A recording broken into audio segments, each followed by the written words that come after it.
This is Covering the Spread, part of the FanDuel Podcast Network.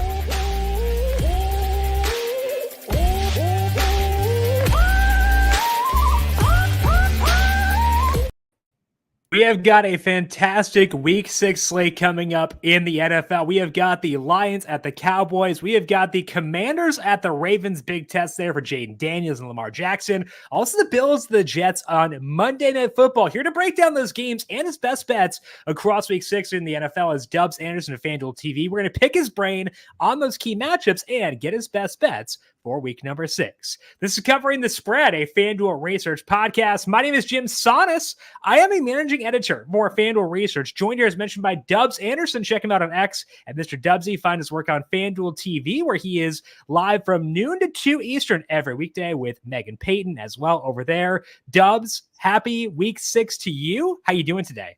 What is going on, Jim? Look, it's probably been a couple of weeks since I think we caught up back in Week 4, and I'm not any closer to knowing who are the good teams, who are the bad teams. I don't know what is going on. The Vikings are still undefeated. The Commanders, I mean, Daniels looks like Lamar Jackson 2.0, and they get to square off. And last week had me on the ropes on the betting side of things. So excited to be back in the mix here with yourself, and let's see if we can come up with a couple of winners.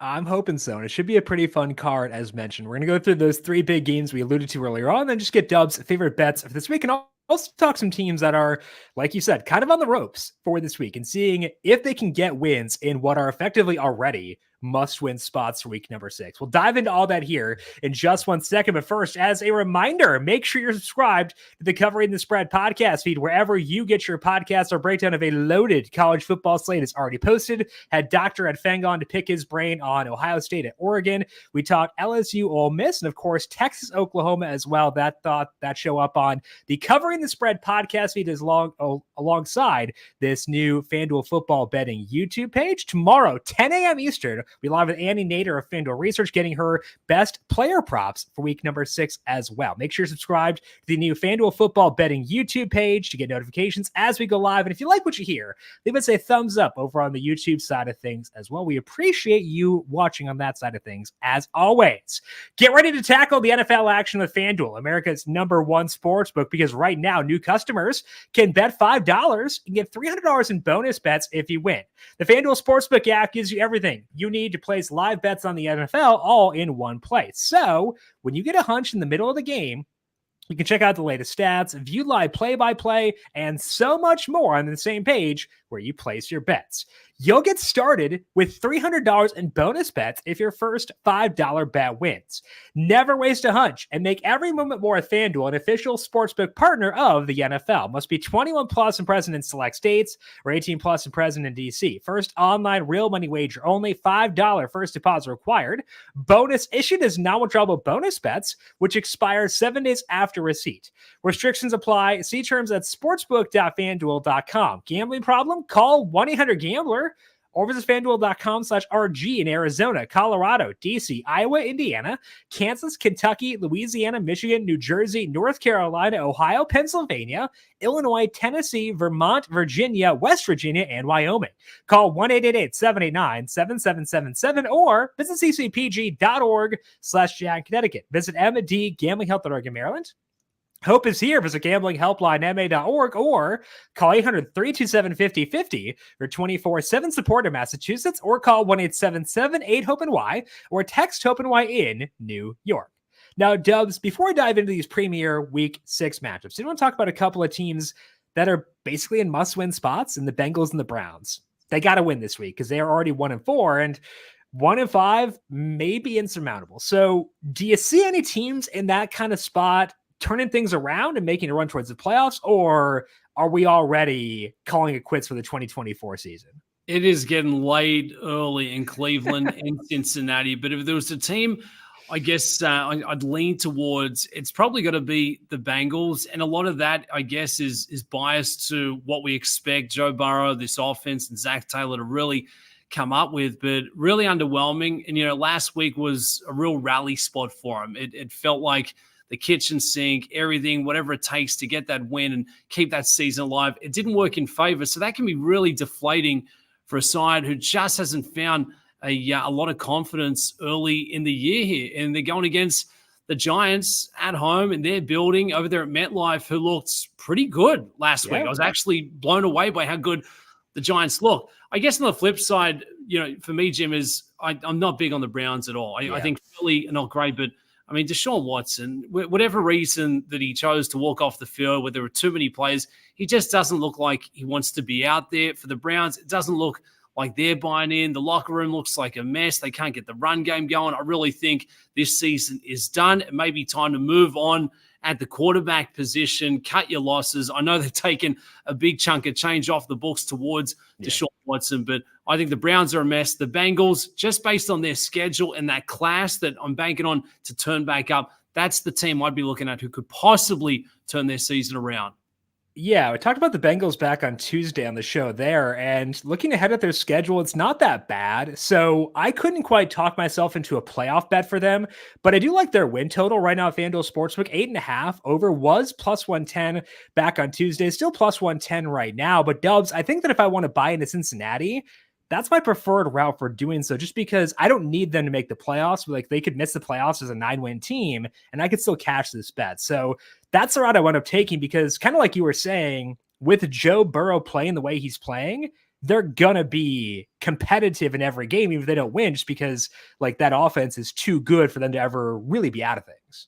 Yeah, absolutely. And I thought it was a great game. Offense looked fantastic. They were very unlucky to not beat Baltimore. Jamar Chase, he's looking strong. He's looking fit again. And you look at the next 4 weeks on the schedule, it's the Giants, it's the Browns, it's the Eagles, followed by the Raiders, 2 of the 4 being on the road, but a really good chance of picking up 3 of the next 4 as wins, maybe even go 4 for 4, but it's certainly going to be a tough battle in getting through the Giants. They've got the weapons. They're far too good not to figure things out, but I think that's the best way to play it, Jim. Just take out the equation. Playoffs, yes or no? It's looking unlikely, but that win total, odds makers drop it down. Maybe now's the time to buy low and take it north.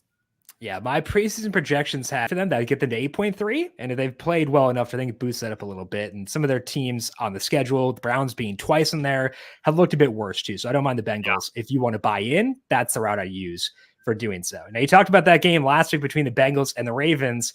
This week, the Ravens taking on the Commanders, which should be another really fun matchup. Right now, FanDuel Sportsbook, Ravens favored by 6.5. Total in this game is 51.5. And Jaden Daniels, Dubs, has been electric so far. But this, I would say, is his toughest task. Can he help the Commanders cover here, or do the Ravens really take care of business? I'm going to be that guy. Jim, there's levels to this thing. Daniels 2.0, Lamar Jackson. No. This is like little bro taking on big bro. And I do think the Ravens defense, despite what we saw last week, they're going to come and they're going to show up ready to play. And I think there's going to be a really, big lesson dealt out in this one. So I think the Ravens are good to cover the number there, 6.5. It's a tough spot. 7, if you want to cover the touchdown, I'd probably try and play it towards 6.5 there. The total's at 51.5. And if you correlate that for me with the defense having a strong showing and Jaden Daniels maybe coming back down to earth, it's a really big number. I don't think we see the scoring, the shootout that they're expecting. So I think defense could be the key theme. The Ravens, they use that run game. Maybe they try and get the clock on their side, if you will. But I think Baltimore, they're probably one of the best teams in the league right now. Commanders have looked fantastic over the last few weeks, but this is the testing spot. If they're the real deal, cover the number. I still got question marks, concerns. Maybe I'm just that guy being a little negative, but I think Baltimore are looking better and better, and I just think they're a step above. I agree with you. My numbers agree with you too, where I like the Ravens minus the points here in this one. That's surprising to me because I am really high on Jaden Daniels, was high on him coming into this year as well. And when you add in the data that he's put up in 2024, I kind of opened this thinking I would show value in the Commanders because they've been that good, but the Ravens have been that good too. And that's why I show value in the Ravens minus the points, because if you look at the offenses, what they've done, they've both been pretty equal so far this year. The Ravens defense has been better, and we had a higher expectation for that defense. So you'd expect them to revert towards those better expectations. The sample expands. I know that Bengals game did happen, but they still got a lot of talented guys and did just shut down the Bills on Sunday Night Football a couple weeks ago. So that's why I'm okay still having faith in this Ravens defense eventually turning things around. Will Jaden Daniels stink in this game? No, absolutely not. Like, I don't think we're going to see like a complete reversion here, but I do think there is enough here to feel good about the Ravens -6.5 and -115, just because I do think that this defense eventually will figure things out. And if they do, they're going to be a tough team to cover 6.5 against, even if you are as good as Jaden Daniels is. Yeah, absolutely. And especially for a young quarterback, a big spot like this going against, probably one of the quarterbacks that he looks up to. If they are playing from behind, he's going to have to air it out. A lot of pressure in the pocket. Could be, a couple of mistakes coming in that way. And then I think that's how we get the cover late in this one. So it should be an exciting game, but it's the Ravens to roll. Yeah, that is what we are looking towards here. So both Dubs and I liking the Ravens -6.5, -115, but hoping for an electric Jaden Daniels showing once again, just not covering the 6.5 there for our pocket purposes. Let's talk now about a pretty fun game on Sunday afternoon. That is the Lions at the Cowboys. Right now, FanDuel Sportsbook, Lions favored by 3. Total in this game is 52.5. And Dubs, I understand why the market is here, because the Lions are a very good football team. They are going to be able to run the football on the Cowboys here, I would assume. But I did take the points of the Cowboys here. Do you think the Lions deserve to be full field goal favorites on the road, or are you backing the boys here? Nah, look, I get it, but I'm playing the boys here. You give me the Cowboys grabbing a field goal at home. I know it hasn't looked like the same fortress that we saw through last season, but this Dallas Cowboys team is elite. We just haven't seen the best yet, and I'm okay on that. You get this number, you're betting on a bit more improvement, and I think we're absolutely going to get that spot. You saw last week, Dak Prescott, he got the big price tag, but he's shown us why. He's got that moxie, that grit. If you count him off, he's going to show up. He's going to get it done. He's spreading the rock. We've seen the run game, which has been non-existent with Zeke. Rico Dowdle is obviously going to be that guy for him going forward. We saw new weapons sort of emerge. Jalen Tolbert, he saw plenty of targets, plenty of receptions. He's got that deep threat ability. CeeDee Lamb's still going to take a lot of, pressure off that defense. So I think the Cowboys are getting set for a very big spot. And it's not to take away from the Detroit Lions or Jared Goff. They've been fantastic, especially indoors. You look at the ATS numbers there for Jared Goff, 26-9 starting inside the dome there. But I do think the Cowboys at home, they're getting better and better and better. And with a bit of improvement coming into week 6, I think they can get this one, Jim. I agree. And like I said it before, I did take the Cowboys +3 in this one. That is currently -105 at FanDuel Sportsbook. And like you said, it's not a shot at Detroit, because Detroit's a very good football team, but the Cowboys are a team that can move the ball through the air. And Detroit's defense, very good against the rush. They're still working out some kinks through the air. They had a lot of changeover in their secondary this offseason, which was necessary because they needed some more talent back there. And like, Aaron Glenn is awesome. I trust him a lot as a coach, but that's a tough ask for him to get these corners on the same page. Immediately, we saw Geno Smith move the ball pretty effectively through the air. And now it's Dak Prescott at home. And Jalen Tolbert, I think, brings more juice to this offense, what Brandon Cooks did when he was in that kind of secondary receiver role. So I like the matchups of the Cowboys offense. And I think that the defense can hopefully just do enough, just get a stop basically to try to ignite this offense. And to me, it's about the Cowboys passing offense versus the Lions pass defense. I think they've got an edge there. That's enough for me to take the points, given that this game is down in Dallas. I like it. We're seeing it the same. The total, I had an issue with, Jim. It was tough trying to take a look at the overs, the unders. The Cowboys at home, traditionally high scoring affairs. And you see that mark, one of the higher totals coming into week 6. Things tell me it's probably going to be north of that number. Hopefully we get a track meet. The Cowboys off that tough, gritty win over the Steelers. To take away from that, maybe that was the confidence, this sort of the rally spot for them to really kickstart and move in to the middle run of this season. Yeah, the Cowboys still doing some injuries defensively too. So that's why that total is as high as it is. 52.5 if you want the over like Dubs, -105. And then the Cowboys +3 is -105 as well. Let's finish things up here by talking about the Monday Night Football game, battle for the top of the AFC East, where right now the Buffalo Bills favored by 2.5 over the New York Jets. Total in this game is 40.5. And Dubs, if you look back like through the data, there actually can be a bit of a rally around the flag effect when a team fires their head coach, as the Jets did with Robert Saleh this week. So do you see that happening in this one, spurring the Jets to cover, or do the Bills bounce back and cover on their side? Jim, I'd like to come clean. I'm back on the Josh Allen hype train. I just cannot buy in.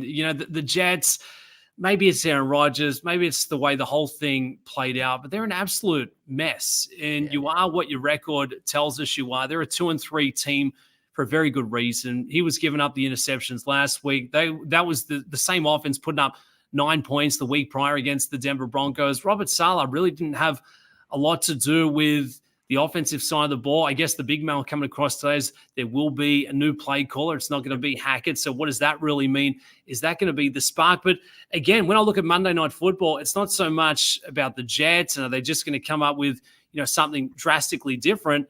It's more towards the Buffalo Bills. This is a really good football team. Josh Allen is still my top choice for MVP off 2 pretty tough losses. The Baltimore Ravens put him on notice 2 weeks back, Sunday Night Football. I don't think anyone could have got close to the Ravens there for week 4. And last week, tough beat against CJ Stroud and the Houston Texans, who outplayed him, but just only edged him out 23-20. So I think the Bills are motivated. It's a primetime spot going against Aaron Rodgers and the Jets. And you've got to be sitting around saying, what's the locker room like for the Jets right now? I'd feel like there'd be guys like Garrett Wilson saying, you and me, we ain't even on the same page. I've been waiting 12 months for you to come back. I don't know if I'm buying into this moving forward.